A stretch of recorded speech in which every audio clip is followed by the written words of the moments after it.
आज हम बात कर रहे हैं कि डेटा को आर में कैसे रीड किया जाए, आर में डेटा को कैसे अपलोड किया जाए। तो हमारे पास एक्सेल डेटा आप सबसे ज्यादा यूज करते हैं, तो हम एक्सेल डेटा आज बात करेंगे। डेटा को हम CSV file, comma separated values, tab delimited, fix width में मोस्टली हम डेटा टेक्स्ट फॉर्म में एक दूसरे से शेयर करते हैं ताकि उसके पास जो है वो रीडेबल हो जाए, क्योंकि जब ये टेक्स्ट डेटा होता है तो ये रीडेबल होता है, किसी के पास भी जाएगा।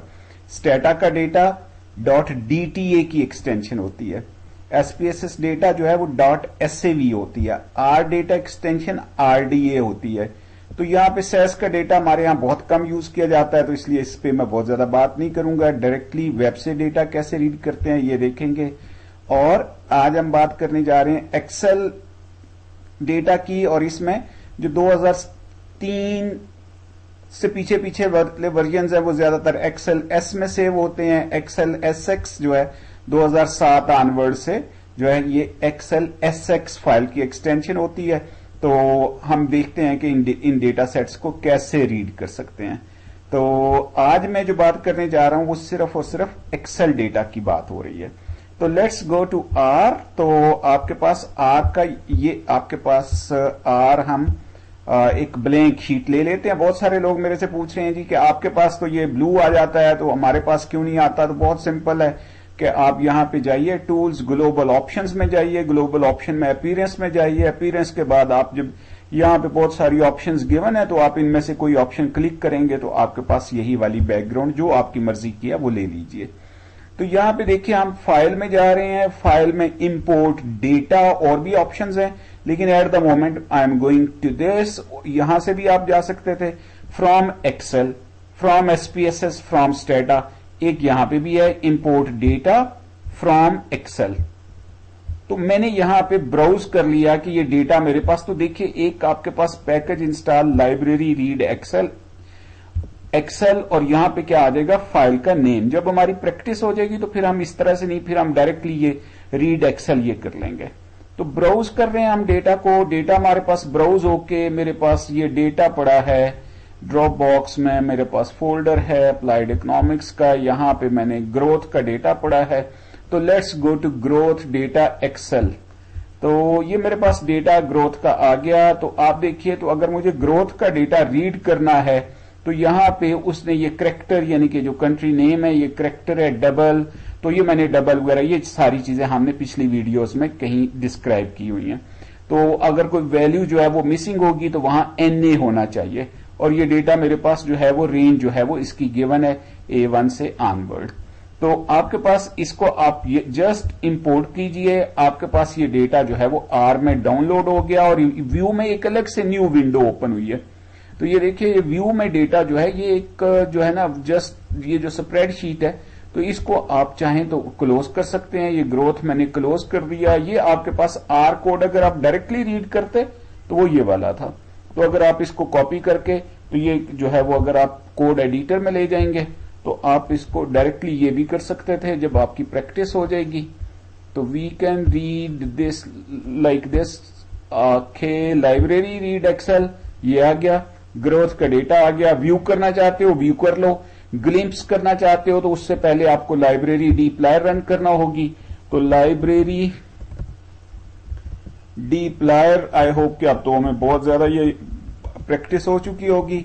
और यहां पे मैं अगर ग्लिम्प्स करूं तो कि मेरे पास में डेटा की एक जो है वो ग्रोथ GR, तो ये ग्रोथ डेटा मैं आपको बाद में इकोनॉमेट्रिक्स की वीडियोस में बताऊंगा कि जर्नल ऑफ फाइनेंशियल इकोनॉमिक्स का डेटा लिया गया है। तो 65 कंट्रीज का डेटा है, 7 वेरिएबल्स हैं, कौन कौन से डबल कौन कौन से सिंगल। तो ये एक्सेल डेटा एक फॉर्म है। इससे अगले वाली फॉर्म थोड़ी सी इंटरेस्टिंग है और थोड़ी सी स्लाइटली ट्रिकी है। तो मैं यहां पे अगेन जाता हूं, फाइल, डेटा इंपोर्ट। तो इसी फाइल में मैं रखता हूं क्योंकि अब मैं आपको ये बताना चाहता हूं कि अगर मेरी शीट डिफरेंट होती तो यहां पे देखिए वही ग्रोथ डेटा मैं जो है वो लेके चल रहा हूं। तो ड्रॉप बॉक्स में जाके मैंने अप्लाइड इकोनॉमिक्स में ग्रोथ डेटा, ये मेरे पास ग्रोथ डेटा की फाइल आ गई।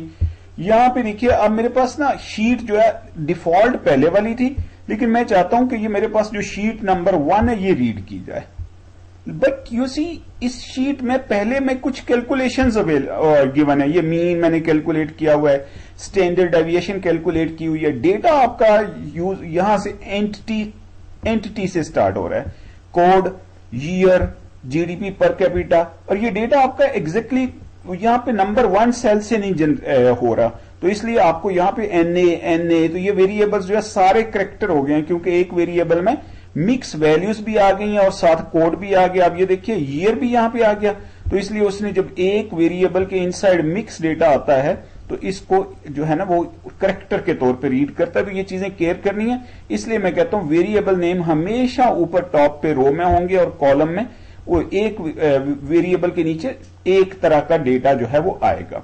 तो इसको अगर मैं एक्सेल स्प्रेडशीट में दिखाता आपको, तो यहां पे देखिए ये डेटा जो है मेरे पास लाइफ एक्सपेक्टेंसी का पड़ा है, तो अब ये डेटा मेरे पास C5 में है और अप टू मेरे पास ये डेटा है G19 में। तो इसलिए मैं R में जब ये करूंगा तो ये मुझे यहां पे इस डेटा का रेफरेंस देना है, C5 हमने कहा और G19।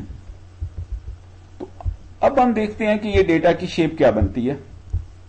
तो ये देखिए अब आपके पास ये डेटा जो है ये करेक्टर आ गया, ये कोड आ गया, ये ईयर आ गया, ये GDP per capita.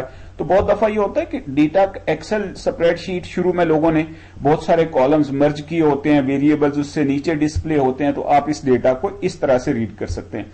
Make sure कि हर मिसिंग वैल्यू यहां पे एनए से रिप्रेजेंट हो।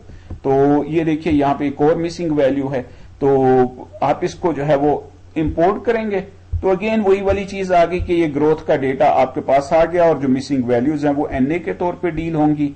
तो आप इसको जो है वो क्लोज कर दें और ये वही उसी तरह से कोड्स, ये देखिए उसी तरह से कोड्स जो है यहां पे आप चाहें तो ये देखिए इसमें, अच्छा अगर यहां पे कंसोल में कोड्स हैं तो आप यहां पे अपवर्ड एरो करेंगे तो लास्ट कमांड रिकॉल हो जाएगी। ये अगर आप, तो ये सारा डेटा चूंकि व्यू आपके पास ग्रोथ की, अच्छा अब देखिए बड़ी लंबी चौड़ी कमांड है, अगर आपको प्रैक्टिस नहीं हुई तो डायरेक्टली अगर आप रीड करेंगे तो ये कमांड जो है वो, इसलिए मुझे ये बताना अब जरूरी था कि डेटा को कैसे इंपोर्ट। तो ये ड्रॉप बॉक्स में मेरी इस फोल्डर में फाइल पड़ी है जिसमें शीट 1 है, रेंज उसकी ये है, तो इसमें बंदा इन्वर्टेड कॉमाज या कॉमा डालते हुए मिस्टेक कर जाता है, तो इसलिए आप इसको डायरेक्टली इंपोर्ट कर सकते हैं।